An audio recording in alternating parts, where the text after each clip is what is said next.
Ambicia bëhet më e fortë kur lidhet me kauza madhore.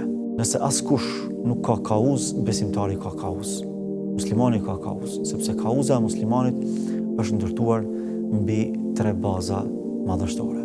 E para është ndërtuar mbi besimin e fuqishëm në Zotin e Madhërisëm, e që ky besim është aq i pastër sa që nuk lejon mes krijesës njerëzore dhe mes qenies hyjnore që të ketë ndonjë pengesë që e zbeh atë apo e titërson atë.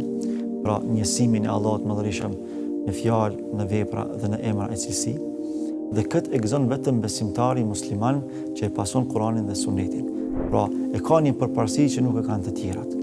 Sepse një prej shkaqeve të drejtë për drejta që jep fryte përmes krijimit të këtyre ambicjeve dhe realizimit të tyre është pikërisht tauhidi apo njësimi i Allahut të Madhërisëm, nga se është bekimi kryesor.